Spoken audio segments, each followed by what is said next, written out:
안녕하십니까. 라스트 성공 전략의 최혜린입니다. 북한의 연평도 포격이라는 지정학적 리스크를 딛고 코스피가 빠르게 반등을 하고 있습니다. 이미 뉴욕장이 이를 반영해서 다우가 140포인트를 잃으면서 종가가 형성이 됐었고 장중에는 다우가 11,000선을 잃기도 했었죠. 어제 여괴도 환율이 1,190원대, 80원대까지 치솟은 적이 있다고 하는데요. 지금 한시장도 1,140원대 정도로 많이 진정이 되어 있는 모습이고요. 당장 옆나라 일본 증시도 오늘 우리처럼 2% 이상 낙폭이 있으면서 개파락 출발했었지만 일본도 현재 낙폭을 많이 줄이고 있는 상황입니다. 심지어 중국 쪽에서는 반등이 지금 보여주고 있는데요. 우리 코스피 기준으로 본다면 2, 3포인트, 2포인트 정도만 있으면 어제 종가 대비해서 상승 전환까지도 가능한 상황까지 빠른 회복세가 나타나고 있습니다. 수급에서는 현물에서는 기관이 또한 선물 쪽에서는 외국인이 어제와는 180도 다른 모습으로 장을 오히려 받쳐주는 중요한 역할을 감당하고 있는데요. 오늘 코스피 지수의 빠른 반등이 글쎄요 예상외로 너무 빨리 진행돼서 오히려 좀 어리둥절한 상황입니다. 이 같은 반등을 어느 정도 신뢰할 수 있는지 좀 더 깊숙한 얘기 나눠보도록 하겠습니다. 오늘은 특별히 북한 도발 관련해서 우리 증시 영향, 증권사에 있는 우리 리서치 센터장과 더불어서 깊숙이 좀 알아보는 시간을 특별히 마련해봤는데요. 미래에셋증권의 황상현 리서치 센터장 전화 연결해보겠습니다. 안녕하십니까, 센터장님? 예, 안녕하십니까? 네. 자, 대북 리스크가 불거졌습니다. 어제 이미 여괴, 그리고 뉴욕 증시, 유럽 증시, 글로벌 증시가 모두 다 동반해서 이를 온몸으로 받아냈지만 지금 코스피 거의 어제 종가하고 비슷하게까지 예상외로 빠르게 회복을 하고 있거든요. 북한의 이제 리스크는 단기 악재라고 규정 지을 수 있는 건지요? 예, 우선은 염려했던 것보다는 시장이 상당히 좀 견고한 모습을 보이고 있는 것에 대해서 굉장히 다행스럽게 생각을 하고요. 다만 이제 지정학적 리스크라고 하는 부분들이라고 하는 것이 하루 이틀간의 경과만 가지고 쉽게 이제 예단을 할 수는 없는 부분입니다만 일단 많은 우려에도 불구하고 시장 약보합권 어쩌면 이제 앞서 말씀하셨듯이 강보합 수준에서 마감을 할 수도 있는 것 같이 이제 보이는데 우선은 첫 번째로 이제 연기금의 어떤 역할, 두 번째로는 어떤 외국인의 변함없는 신뢰 이런 면에서 좀 의미를 부여할 수는 있을 것 같습니다. 네. 자, 그러면은 이제 이 같은 악재를 딛고 연내 사실 이 악재가 불거지기 이전까지 코스피가 2,000 갈 수도 있겠다. 미국의 IT 소비가 회복이 된다면 이런 여러 가지 얘기들도 많았었는데 다시금 이 같은 악재에 대한 영향권에선 벗어나면서 재차 좀 모멘텀을 받을 수 있는 스타트 선상에 와 있다. 이렇게도 볼 수 있는 겁니까? 예, 일단은 큰 틀에서 중기적인 상승 추세라고 하는 것들을 이제 부인할 수는 없는 부분이고요. 그것은 역설적이게도 지금 글로벌 경기라고 하는 것들이 2008년 금융위기로 인해서 불거졌던 그 침체 국면을 완전하게 아직 벗어나지는 못하고 있다. 즉 현재 수준의 경기가 기저적인 상태에서 크게 다르지 않은 굉장히 안 좋은 국면이기 때문에 좋아질 일이 많이 남아있다는 것이죠. 그런 틀에서 보면 간헐적인 어떤 조정과 이제 악재 노출에도 불구하고 중기적인 상승 추세는 이어갈 것인데 사실 시기를 딱 못 받아서 연내다 혹은 내년 1사분기다 이렇게 얘기 드리는 것은 상당히 적절한 그 수준의 언급은 아닐 거라고 생각이 됩니다. 네. 자, 그러면 지금 오늘 코스피의 이 긴 양봉이 갖는 의미를 어떻게 보고 계시는지 오늘 우리 코스피 캔들에 한정돼서 조금 여쭤보기로 하죠. 지금 61선 부근인 1,870포인트 전 저점 부근에선 정확히 지지를 받는 모습이고 1,920선 정도에 걸쳐진 21선은 지금 정확히 터치가 되고 있는 그런 상황인데요.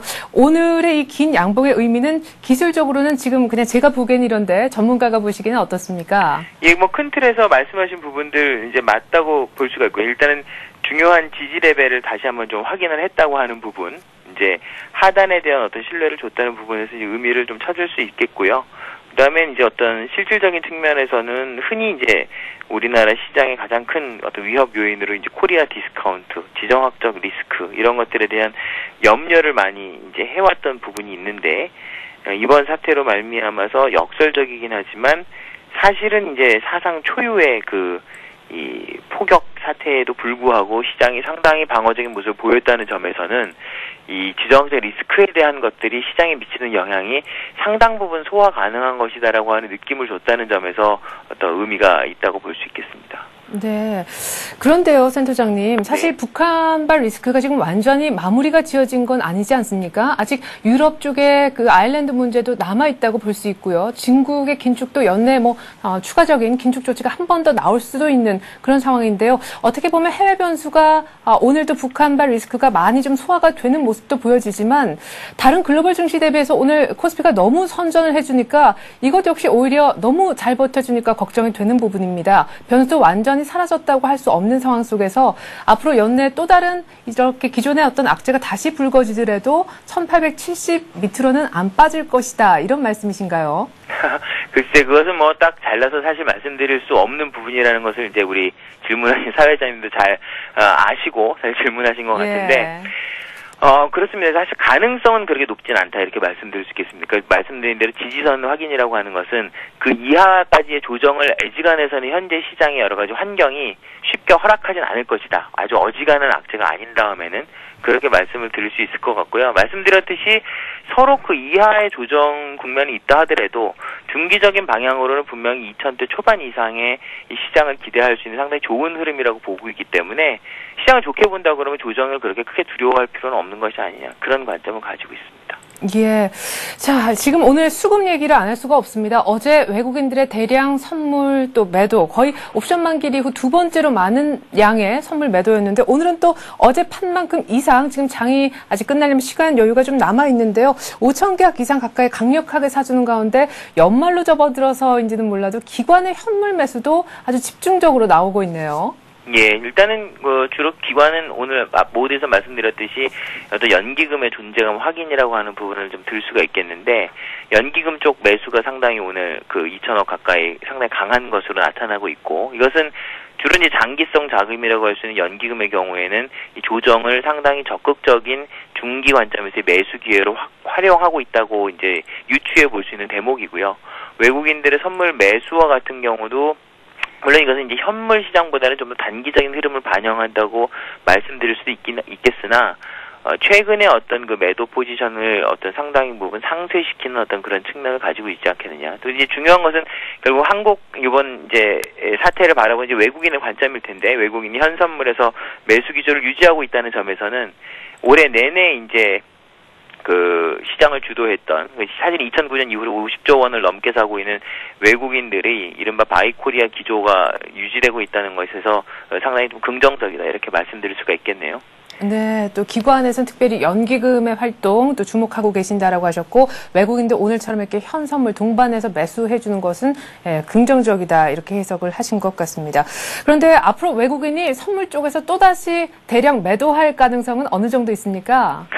글쎄, 그런 부분들은 상당히 좀 말씀드리긴 어려운 부분이겠지만 뭐 예. 여러 가지 단서 중에 하나로서 이 매수 차익 잔고 같은 것들을 이제 볼 수가 있겠죠. 이것이 이제 지지난주 옵션 만기 때는 이 10조 원 이상 상당히 많이 쌓여 있던 부분이지만, 그때 이후로 이제 8조 원대 이하로 이제 내려오면서 상당 부분 좀 부담은 좀 던 것이 아니냐. 그때의 시황에 따라서 이제 좀 다른 부분이긴 하겠지만, 또 시장이 어느 정도 충분히 가격 메리트가 있다고 하면 이른바 롤오버가 충분히 일어날 가능성이 좀 있기 때문에, 그때와 같은 어떤 대량적인 어떤 매도 상황이라고 하는 것은 그렇게 흔하게 일어나는 일은 아니다. 네. 결과적으로 이제 그것을 어느 정도 입증하듯이 시장이 이제 그때 충격 부분을 상당 부분 지금 흡수하고 제자리로 지금 돌아오고 있지 않겠습니까?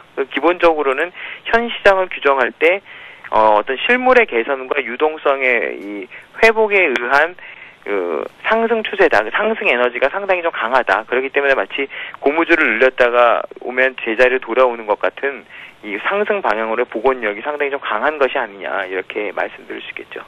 예. 자, 근데 고무줄을 늘렸다 다시 돌아와줘서 고맙긴 하지만 그 늘리고 다시 줄어드는 과정에서 우리 시청자와 투자자들은 참 변동성이 크다라고 피부로 느낄 수밖에 없는 장이라는 생각도 드는데요. 오늘 좀 많이 올라오고 있긴 합니다만 어떻게 보면 오늘 오전에 손을 썼어야 될 수도 있겠다 이런 생각도 드는데, 조금 약간은 좀 긴 안목을 가졌을 때 아직까지도 저점 매수가 유효한 쪽은 어느 쪽입니까? 업종별로 따진다면요. 일단은 지금 큰 틀에서 보면은 아까 사회자님도 말씀하셨듯이 IT 같은 쪽은 올해 내내 상당히 높은 변동성이 노출되면서 사실 연초 이후로 보면 수익률 측면에서 그렇게 투자자분들을 행복하게 못하게 해드렸던 그런 업종임에도 불구하고 말씀하셨듯이 올 연말에 미국 소비, 기본적으로 이제 미국의 경기 지표가 개선되고 기업들의 지출이 어느 정도 활성화가 된다고 그러면 IT 업종 같은 경우에는 이른바 수요 증가발 모멘텀이라고 하는 것들은 아직 남아있는 업종이라고 봐야 될 거거든요. IT라든가 그리고 또 신흥시장 중심으로 수요가 상당히 좋고 여전히 그 턴어라운드 스토리를 가지고 있는 자동차 업종, 그 다음에 말씀드렸듯이 기업들의 어떤 지출, 투자가 회복됐을 때 수혜를 볼 수 있는 어떤 기계 업종, 이런 것들은 계속적으로 이것은 뭐 말씀드렸듯이 이른바 조정시마다 매수하는 것이 좋은 접근이다 이렇게 판단하고 있습니다. 예. 그러면 연말 연초로 넘어가는 조금 한 두세 달, 길게 봐서 한 세 달 정도를 놓고 봤을 때는 탄력이 아무래도 지금까지 소외됐었던 IT 쪽이 뭐 기계라든가 자동차보다 상승 탄력이 더 클 수 있나요? 네, 좀 기간을 좀 더 늘려 보셔도 좋을 것 같은데요. 예. 네, 뭐 그 이상 기간 혹은 뭐 그 정도 기간이라 보더라도 상대적으로 이른바 아웃퍼폼할 수 있는 유력한 업종의 하나다 이렇게 보고 있습니다. 네. 근데 오늘 기관이라든가 외국인 많이 사는 거 보면요. 전기전자와 더불어서 금융도 사는데 금융도 역시 조금 논리는 다르겠으나 소외가 같이 됐던 업종은 맞다고 생각이 됩니다. 역시 소외된 업종이라면 금융도 그럼 IT처럼 그 같은 연말 연초 상승세를 기대해봐도 좋은지요? 예, 근데 조금 투자의 기간을 금융업종 같은 경우는 조금 더 길게 보실 필요가 좀 있을 것 같은데요. 예. 이제 이른바 쉽게 이제 말씀드리면 국내 한국 이제 IT 업종 같은 경우는 쉽게 말씀드려서 이제 글로벌 플레이어인 것이고, 금융 업종 같은 경우에는 이른바 우리나라 내수 경제의 어떤 경기 선행 지수라든가 이런 내수 경기적인 어떤 여건하고 상당히 좀 연동이 보다 더 돼 있다고 봐야 되지 않겠습니까? 그렇기 예. 때문에 이것은 어떤 그 해외발 수요 모멘텀 이런 것들과는 다분히 좀 거리를 두고 있고, 그러나 분명히 지금 가격적으로는 이른바 그 자산 가치나 이런 것들 대비해서 상당히 저평가 영역이기 때문에 이른바 이 밸류에이션의 높이 맞추기 차원에서 금융업종도 눈여겨는 봐야 될 것 같습니다. 그러나 이제 어떤 소위 말하는 성장에 대한 어떤 논리적 근거보다는 가격 요인만 가지고 주가가 오르는 데는 상당히 좀 더 시간이 걸리는 경우가 좀 더 있다. 네. 그래서 금융업종 같은 경우는 그런 관점을 가지고 접근하시는 것이 좀 좋겠죠. 지금 네. 가격적으로는 무리가 없다. 그러나 기간에 대해서는 조금 더 인내를 해볼 필요가 있다. 이렇게 볼 수 있습니다. 네, 조금 더 단시간에 좋은 수익을 올리기 위해서는 IT 금융만 놓고 비교해 봤을 때는 IT 쪽이 조금 더 단시간 내에 좋은 수익 날 수 있는 여건이다. 이런 얘기셨습니다. 자, 끝으로 환율을 여쭤보지 않을 수가 없습니다. 센터장님이 이렇게 원달러 환율 추이를 보고 계시면서 어떤 생각하십니까? 지금은 많이 진정이 됐는데요.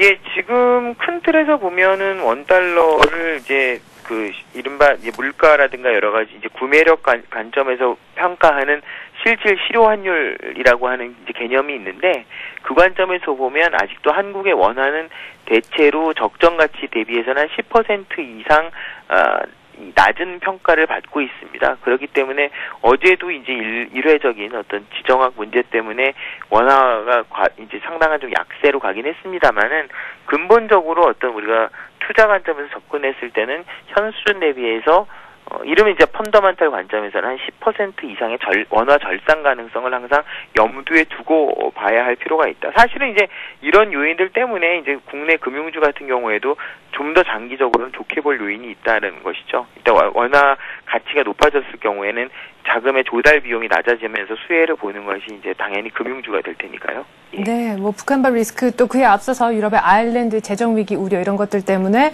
원달러 환율이 많이 급등하면서 원화가 약세 국면을 보여주긴 했었지만, 기초적으로 원화는 강세를 띨 것이고 때문에 원화 강세 수혜주인 은행주도 호흡을 좀 길게 갖고 간다면 좋을 것이다. 이런 얘기였습니다. 미래에셋증권의 황상현 리서치 센터장이었습니다. 깊이 있는 분석 고맙습니다. 네, 감사합니다.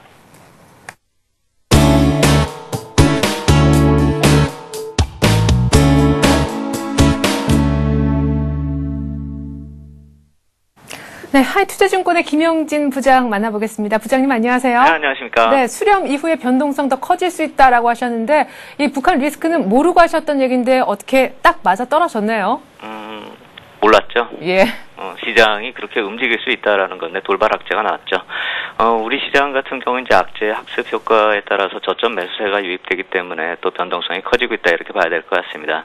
1882포인트까지 내렸죠, 오늘요. 그리고 1925포인트까지도 올랐기 때문에 뭐 40포인트 넘는 변동성이 또 나오고 있다 이렇게 봐야 될 테고요. 20일 이동평균선이 위치한 지점이 1924포인트죠. 그렇기 때문에 거기까지 또 반등이 나오고 있다 이렇게 봐야 될 테고요. 11월 17일에 전저점 장중에 기록했었던 1875포인트이기 때문에 1870포인트대에 강한 지지력을 다시 확인했다 이렇게 볼 수도 있겠고요. 60일 이동평균선이 또 거기에 있죠. 그렇기 때문에 결국 60일 이동평균선하고요. 20일 이동평균 사이에서 또 움직이고 있다 이렇게 보면 간단하게 이해할 수 있겠다 이렇게 말씀을 드리겠고요. 추세선으로 본다면 10월 29일에 저점하고요. 11월 17일 바로 직전 저점이죠. 이것을 이으면 또 오늘 그 저점이 나옵니다. 그렇기 때문에 추세선에서 반등이 나오고 있다 이렇게 볼 수도 있겠고요. 10월 29일에는 FOMC 회의 앞두고서 외국인 선물 매도가 25,000개까지 증가하면서 저점을 만들었고요. 11월 17일에는 유로존 부실 문제가 나오면서 외국인 선물 매도 또 역시 마찬가지로 25,000개까지 증가하면서 저점을 만들었죠. 어제까지도 또 비슷한 수량이었고요. 세 번의 경우 모두 다 그 다음날 시장에 급반등이 나왔는데 외국인 투자자의 선물 매수세가 또 유입됐다는 점 세 번 모두 다 또 공통점이다 이렇게 봐야 될 것 같습니다. 오늘의 경우도 역시 외국인 선물 매수세가 동반되고 있다. 한 6,000계약 정도 들어오고 있다 이렇게 봐야 될 텐데요. 프로그램 매수세가 뭐 동반되지 않고 있기 때문에 강세 반전이라기보다는 심리적인 효과다. 외국인 선물 매수는 심리적으로 좀 긍정적인 효과를 주고 있다 이렇게 봐야 되겠습니다. 네, 자 외국인들의 선물 매수가 들어오는 건 고맙지만 프로그램 매도가 말씀하셨듯이 나오고 있는 상황입니다. 그러나 저러나 어제 장이 마감이 되고 나서요. 정규시장, 현물시장 장은 닫혔지만 그 뒤에 15분 정도 더 진행이 되는 선물 쪽, 게다가 야간 선물시장까지 합쳐서 무슨 일이 있었던 겁니까? 엄청 급락했다고 하는데 외국인들은 또 선물을 사는 모습이 있었다면서요? 예, 어제 아마 파생상품 투자자는 밤에 좀 늦게 주무셨을 것이다 이렇게 생각이 되는데요. 야간 선물 시장에서 급박하게 움직이는 모습이 나타났었기 때문입니다. 어제 야간 선물 시장이 아마 개설 이래로 최대 거래량이라고 생각이 되는데요. 11,600계약이 넘어서는 계약수가 나타났습니다. 외국인이 순매수 계약을 1,000계약 정도 매수를 했고요. 저점이 241포인트를 기록을 했기 때문에 지금 선물보다 무려 10포인트 아래서부터 시작을 했었죠. 그 지수를 외국인이 전부 다 매수를 해서 246.30까지 끌어올리는 모습이었습니다. 결국 오늘의 양상을 예고를 했다 이렇게 볼 수도 있겠는데요. 오늘에 나타나는 모습은 아까도 말씀드렸지만 좋게만 보긴 힘들다 이렇게 말씀을 드리겠습니다. 지난 세 번의 반등 시에 외국인 기존 매도세의 환매수가 아니라 단기 매수 유입이었던 그런 모습하고 비슷하다 이렇게 봐야 될 텐데요. 당일 청산하거나 아니면 이 길에 청산을 해버리면 오로지 변동성만 확대시키는 그런 요인이다 이렇게 봐야 되겠습니다. 그렇게 볼 수 있는 이유가 미결제 수량이 증가하면서 상승하는 모습인데요. 만약에 이것이 미결제 수량이 증가했다라고 한다면 신규 매수세로 봐야겠죠. 기존 매도세가 매수로 유입되고 있다 이렇게 본다면은 미결제 수량이 줄어야죠. 근데 지금은 미결제 수량이 늘어나면서 신규 매수세가 유입되고 있다 이렇게 봐야 되겠고요. 기존 매도세가 청산이 안 되고 있다는 점, 이 점은 아무래도 불안 요인이 지속되고 있는 것이고요. 또 기존 매도세가 청산이 돼야지만 베이시스가 호전되고 그렇기 때문에 또 오늘 프로그램 매수세가 들어오지 못하는 이유는 베이시스가 전혀 개선되지 않고 있기 때문이다.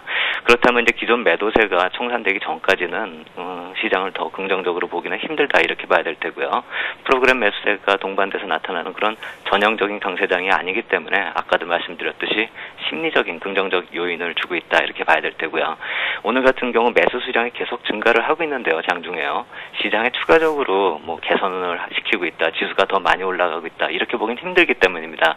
지수 상승폭이 선물 매수 수량이 늘어나는 거에 비하면은 좀 미미하다 이렇게 봐야 될 테고요.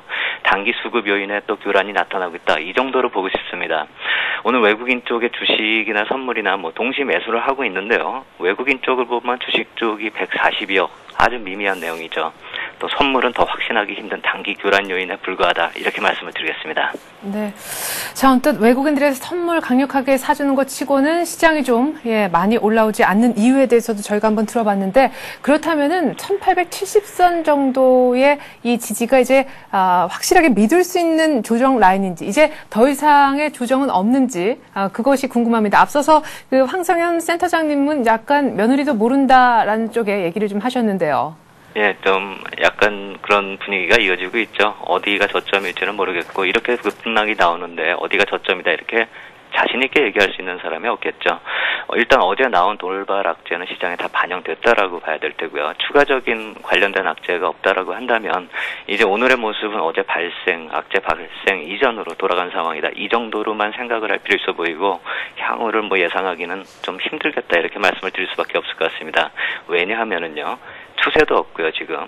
모멘텀도 없고요. 수급도 없다. 이렇게 봐야 됩니다. 오늘 기관의 매수세가 유입되고는 있는데요. 투신권하고 연기금이 주 매수 주체입니다. 근데 투신권 금액이 한 1,500 정도 되고요. 1,500억 원요. 기금이나 국가지자체를 합하면은 2,300억 정도 들어오고 있습니다. 그렇기 때문에 결국 이게 지수 방어적인 매수세다. 이렇게 봐야 될 테고 공격적으로 시장이 올라갈 것이다. 이렇게 생각하고 사는 것인지는 의문이 간다. 이렇게 말씀을 드리겠고요. 그렇기 때문에 지수 관련 대형주 쪽으로만 매수세가 유입이 되면서 수급이 호전이 되고 있고요. 금융, 운수, 장비, IT 업종이 그래서 또 업종 상승률 상위에 나타난 것이고요. 그들 업종이 시가총액 상위 종목에 속하기 때문에 그들 업종이 반등을 하면은 시장이 돌아설 수밖에 없는 그런 모습이고 실질적으로 실전의 체감지수는 그다지 좋지 못하다 이렇게 봐야 되겠습니다. 오늘 등락 종목을 한번 본다면요. 코스피의 상승 종목 수가요. 141개 종목이고요. 하락 종목이 699개입니다. 또 코스닥 종목을 본다면은 오히려 더 많습니다. 838개가 하락을 하고요. 상승 종목 139개밖에 되지 않습니다. 또 대형주 상승률을 보더라도 대형주가 한 상승률을 보면은 0.07% 정도 하락을 하고 있는데요. 중형주 같은 경우 1% 넘고요. 소형주 같은 경우 1.5%가 넘기 때문에 지금의 모습이 과연 진짜로 시장에 내부적인 힘이 있어가지고 올라가는가 이것에 대해서는 한번 생각을 해볼 필요가 있겠다 이렇게 말씀을 드리겠고요. 시장을 방어하는 매수세로 인해서 시장이 돌아선다. 이것이 실전 수익으로는 연결되기 힘들 것이다 이렇게 말씀을 드리겠습니다. 어제 수렴의 하방으로 이탈을 했기 때문에 추가 하락이 나올 수 있었고 그런 상황에서 돌발악재가 나타났기 때문에 조정의 기간은 좀 단축을 시켰습니다. 하지만 아직까지는 안심할 수 있는 그런 위치고 여기서 추가적인 상승을 논하려면은 내일 과연 무엇 때문에 올라갈 수 있는가 이 점을 한번 생각을 해보시라 이렇게 말씀을 드리겠고요. 오늘 밤 한번 일정으로 말씀을 예전부터 드렸었던 미국적 내구재 주문을 중심으로 한 소비 관련 경제 지표가 또 나올 테고요. 오늘 이후에 언젠가 나올 중국 경기 선행지수 같은 경우가 호재성 재료로 나타날 수 있겠는데 이 모멘텀 강도를 한번 확인하면서 시장을 판단할 필요 있겠다 이렇게 말씀을 드리겠고요.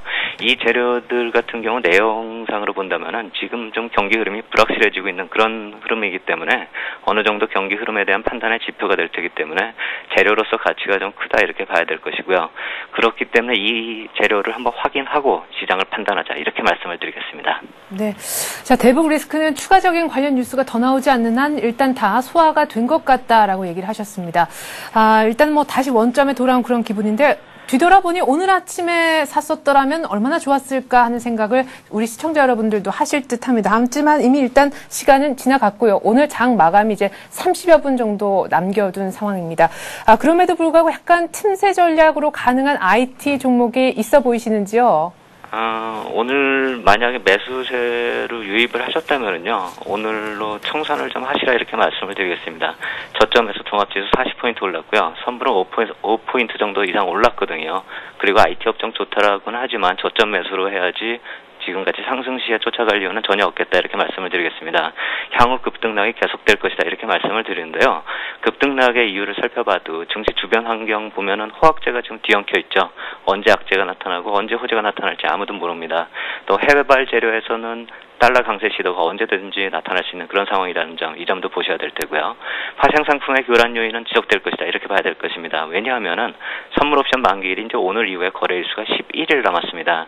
그렇기 때문에 지난 만기일에 그 난리 북새통이 또 나타난다 이 말씀을 드린 것이 아니라 기존 포지션이 어떻게 청산되느냐에 따라서 시장을 급등락시킬 요인이 충분하다 이렇게 말씀을 드리겠고요.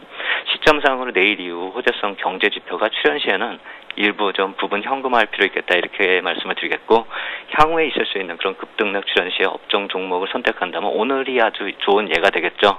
IT와 금융업종으로 좀 제한해서 접근할 필요 있겠다 이렇게 말씀을 드리겠고요. 하락하면 좀 불안해하죠. 또 상승하면 자신 있게 접근하는데요. 오늘 지금 상승으로 돌아섰다 해가지고 그렇게 자신 있게 접근할 장세는 아니다 이렇게 말씀을 드리겠고요. 그런 심리적인 요인을 좀 극복하면서 단기 매매는 좀 단기 매매로 제한할 필요 있겠다 이렇게 말씀을 드리겠습니다. 네, 이렇게 해서 시장 대응까지 들어봤습니다. 하이투자증권의 김형진 부장이었습니다. 고맙습니다. 감사합니다.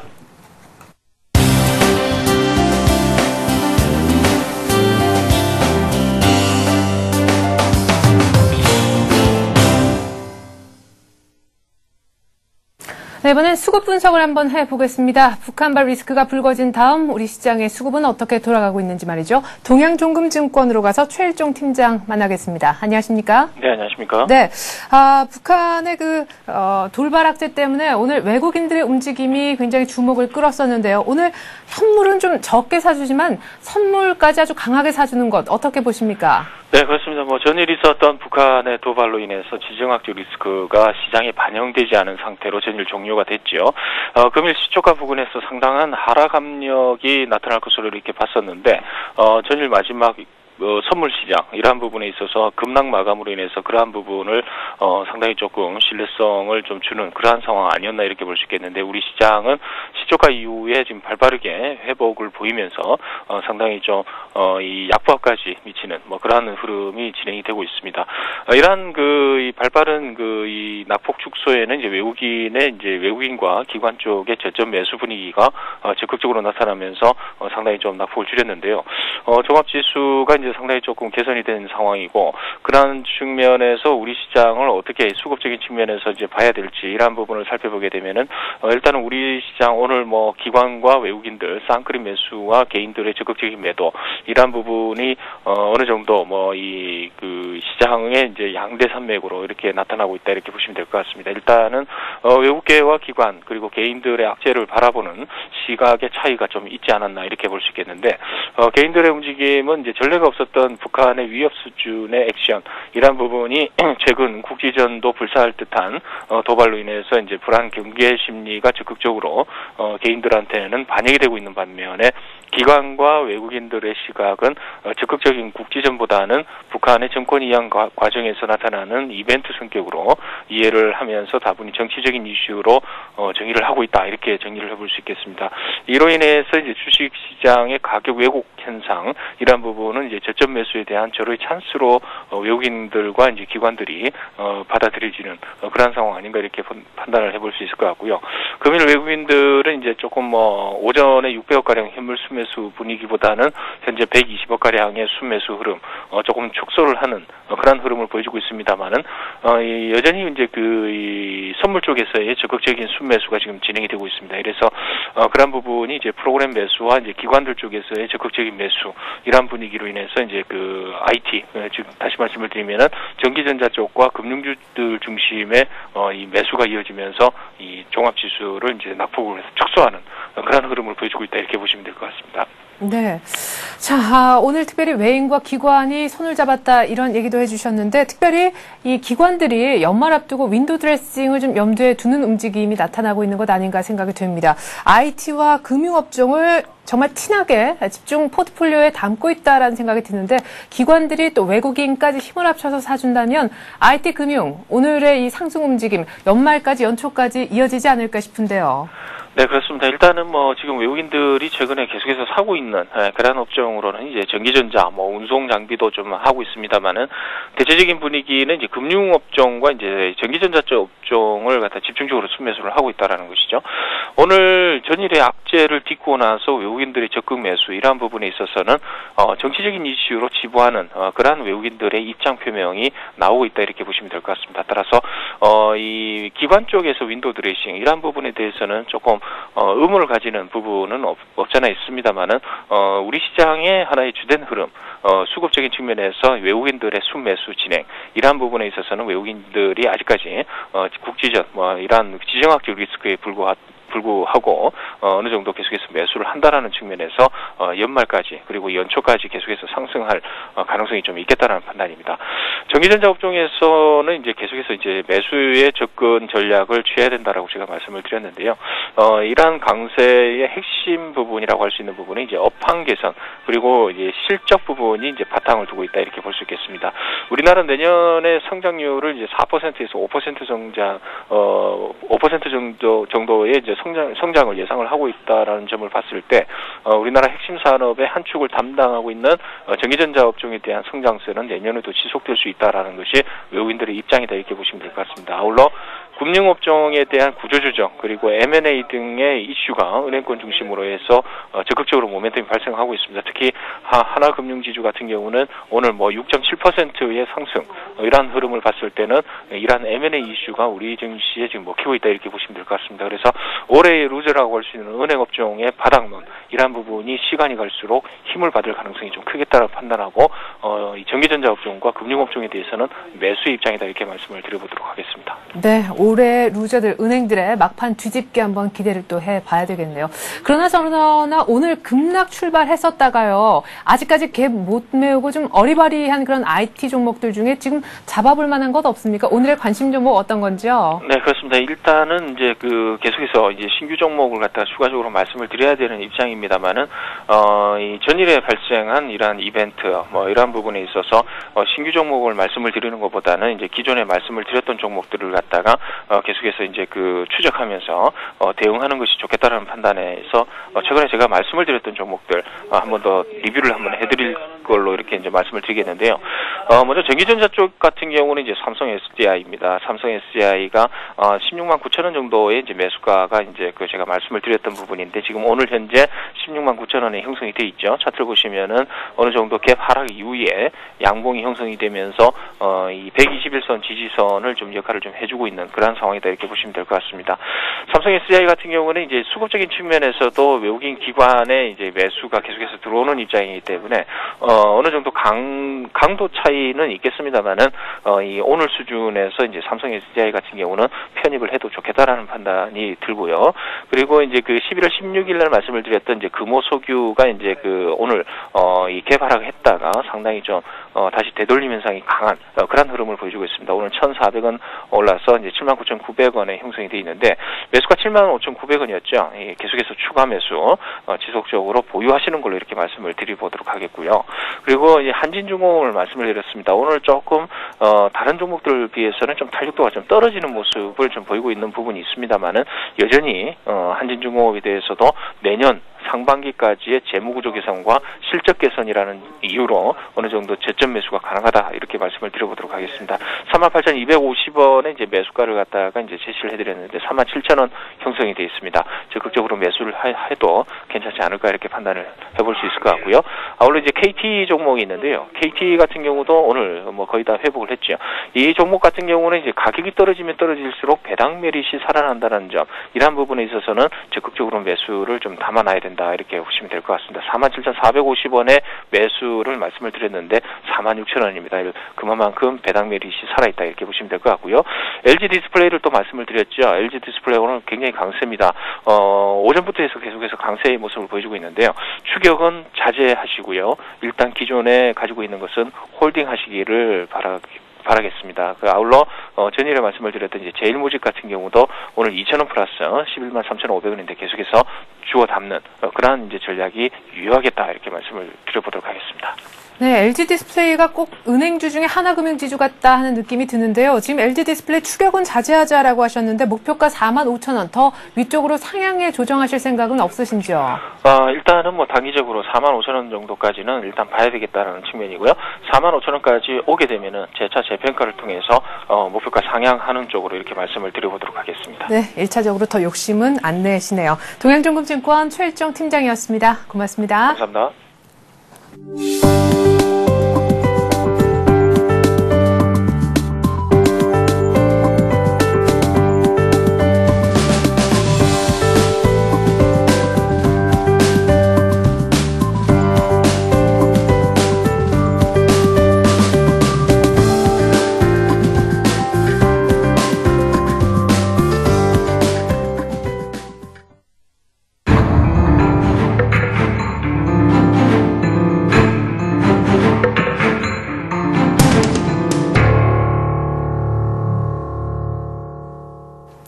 네, 오늘장 마감 이제 30분도 채 남겨두지 않고 있습니다. 아침에 살 걸, 네, 안타깝지만 이미 아침은 아니고요. 오늘 장 마치기 전에 뭔가 할 수 있다면 지금 좀 집중을 해 주셨으면 좋겠습니다. 지금부터는 두 분의 전문가 모시고 내일장 준비 오늘 마무리를 해보는 시간 갖도록 할 텐데요. 동양증권증권에선 장윤성 과장이 나오셨고요. 밸류25에선 심기원 전문가께서 함께해 주셨습니다. 두 분 안녕하십니까? 예, 안녕하십니까? 네.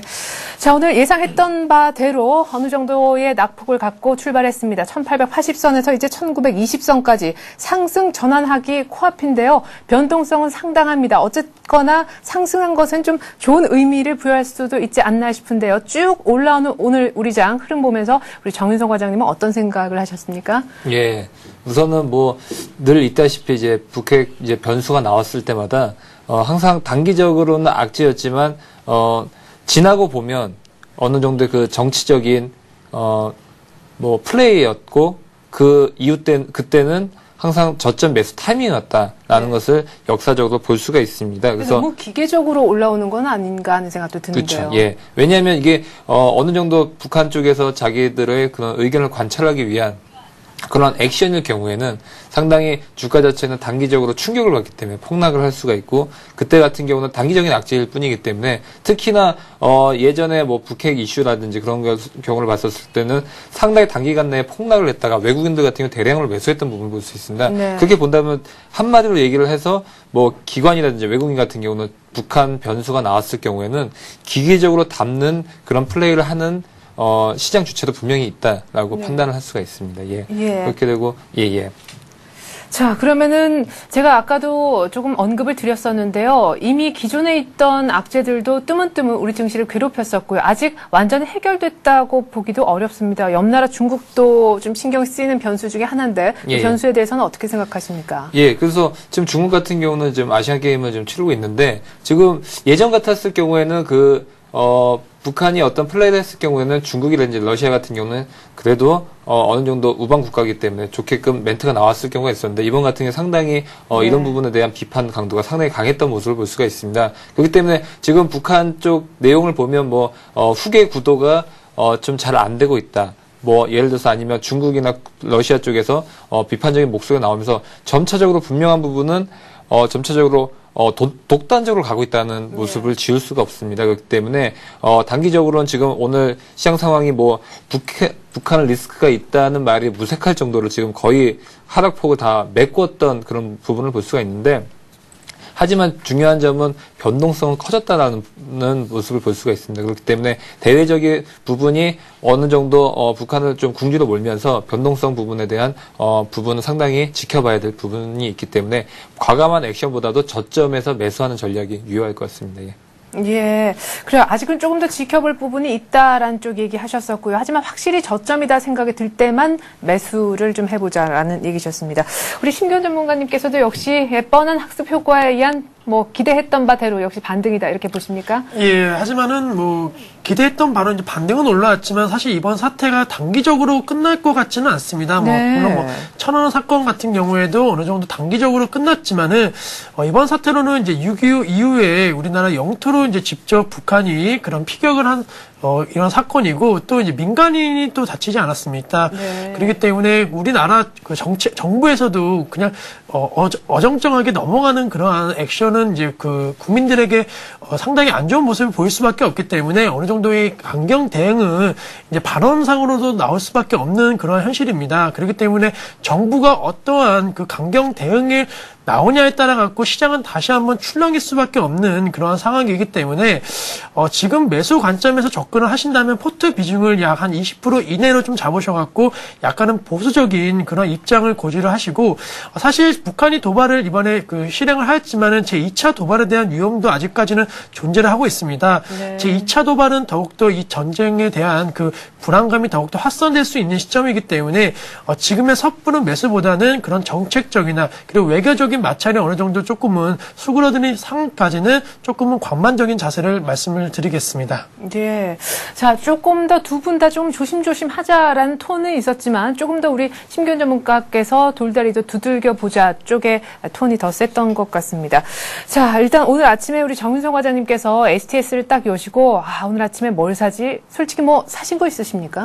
지금 아침에는 삼성전자 같은 경우는 좀 사놨습니다. 예. 그러면은 오늘 아침에 못 잡으신 분들은 기회가 많이 지나간 건지, 아직까지 저점 매수할 그런 종목이나 업종이 좀 보이시는지요? 예. 그래서 지금 같을 때는 여러 가지 종목들 한번 딱 훑어봤었는데 네. 대부분은 이제 어느 정도 하락 부분은 메꿨던 부분을 볼 수가 있고 오히려 어제 장보다 오히려 더 올라왔던 종목들도 상당히 볼 수가 있습니다. 근데 네. 그런 종목들의 공통점은 뭐냐?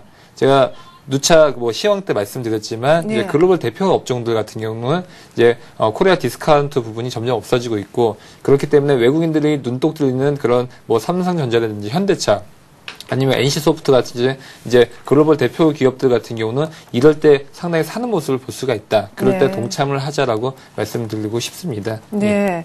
자, 그러면은 앞서서 저희가 간간히 좀 얘기를 나눴었던 금융 쪽에 대한 얘기 그리고 IT에 대한 얘기도 또 의견을 여쭤봐야 될 것 같은데요.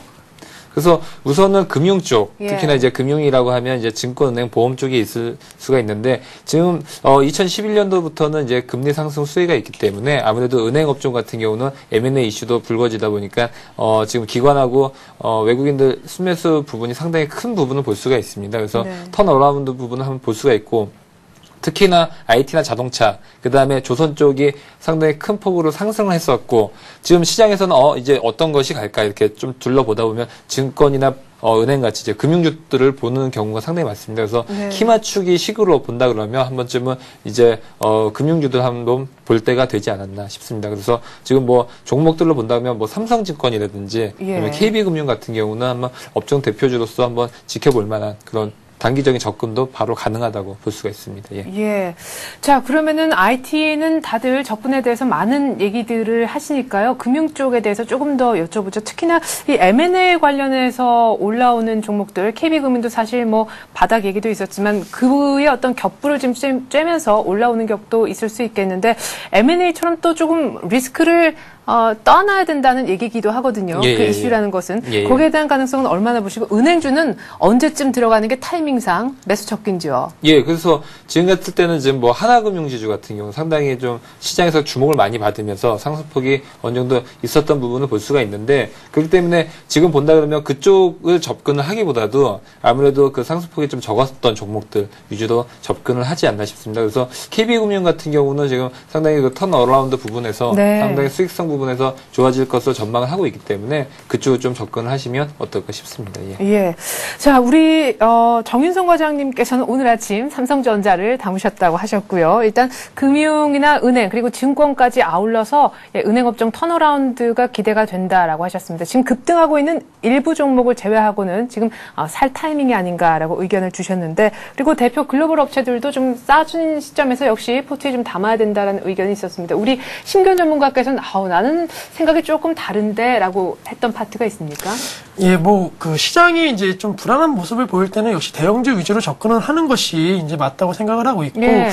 하지만은 이제 뭐, 중소형주, 지금 코스닥은 좀 상대적으로 좀 약한 모습을 보이고 있습니다. 뭐, 대형주들은 다 어느 정도 이제 그 낙폭을 다 만회를 했지만은, 이 코스닥 관련 중소형주는 아직까지도 조금은 하락에 대한 그런 압력이 조금은 커진 상황이기 때문에, 이 중소형 중에서도 이 대형주 관련된 그런 우량한 중소유를 찾는다면은, 보다 더 높은 수익률을 얻을 수 있는 그러한 시점이기 때문에 다시 한번 그 중소형주 실적이 기대가 되고 수반이 되는 그런 중소형주로 포트 비중을 조금 더 늘리셔갖고 시장이 어느 정도 이제 대부분 리스크가 만약에 완면하게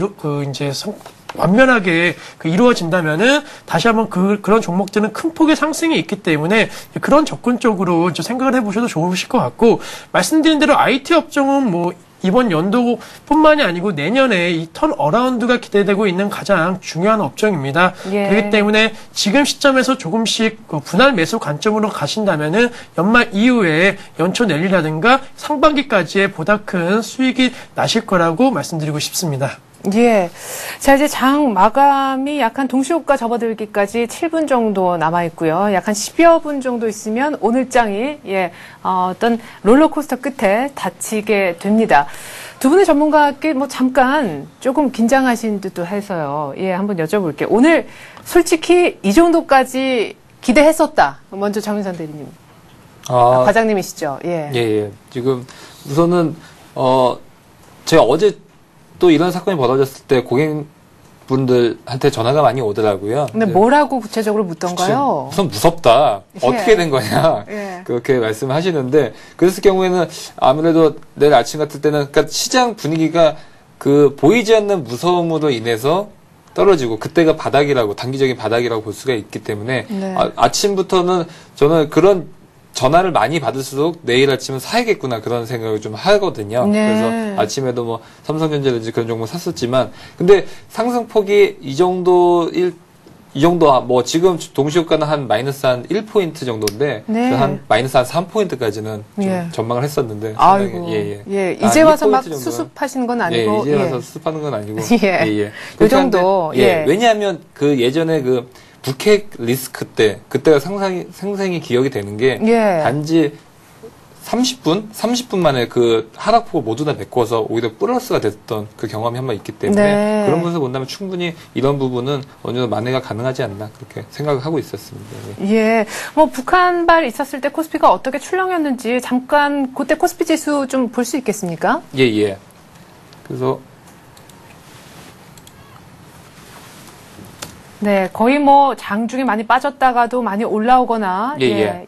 그래서 지금 뭐 예전에 지금 화면을 보시면 지금 뭐 천안함 침몰대 사태를 볼 수가 있는데, 그때 같은 경우 단기적으로 빠졌다가 지수가 올라갔었고, 특히나 5월 21일 날 천안함 침몰이 이제 북한 어뢰에 의해 갖고 지금 그랬다는 발표가 나온 다음부터 이제 지수가 급상승했던 부분을 볼 네. 수가 있습니다. 그래서 지금 같은 때 봤었을 경우는 이 이전에도 뭐 북핵 리스크라든지 그런 여러 가지 사건 때도 비슷한 움직임을 다 볼 수가 있었기 때문에 역사적인 학습의 효과일 뿐이다라고 네. 볼 수가 있을 것 같습니다. 예. 예.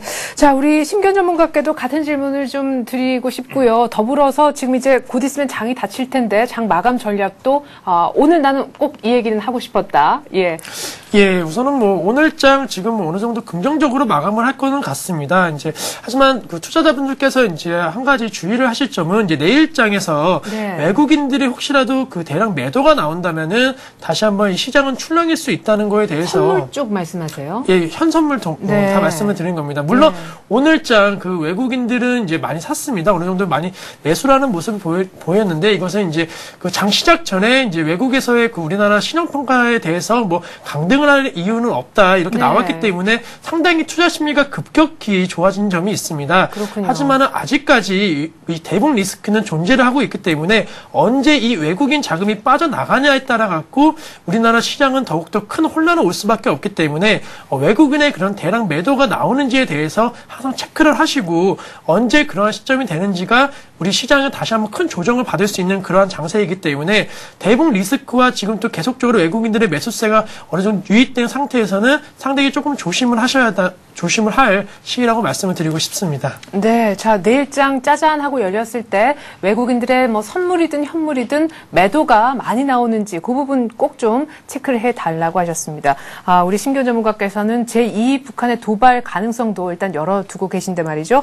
정인성 과장님은 오늘 이제 장이 이제 닫히게 되는데 내일장 준비해야 될 체크포인트를 뭐가 있다고 보시는지 궁금하고요. 덧붙여서 아까 심기현 전문가께서는 중소형주가 조금 더 나을 것이다 얘기를 하셨는데, 아까 뭐 삼성전자, 현대차, NC소프트를 얘기하셨단 말이에요. 거기에 대해서 혹시 반대 의견이시라면은 그 의견도 좀 설명을 덧붙여 주십시오. 예, 뭐 지금 뭐 중소형주라든지 네. 대형주라든지 저희가 말하는 공통점은 뭐냐면 대표 종목들 아니면 경쟁력이 있는 그런 산업종들을 말씀드린 거고, 예를 들어서 중소형주다라고 하면 자신 있게 큰 돈이 들어가기는 좀 힘들고, 그러니까 작은 돈으로 큰 수익을 바라는 그런 플레이어들 그 같은 종류이겠고, 대형주 삼성전자든지 현대차 같은 경우는 자신 있게 들어갈 수 있는 아무 어떤 그 자신감의 표시가 더 들어가기 때문에 한 번에 어느 정도의 그 비중이 크게끔 한번 들어갈 수가 있기 때문에 각자 좀 플레이 스타일이 좀 다를 수가 있다는 것일 거고, 네. 내일 같은 경우는 지금 지켜보자면 오늘 같은 경우는 또 든든한 지원군이 또 연기금이 상당히 오후 들어서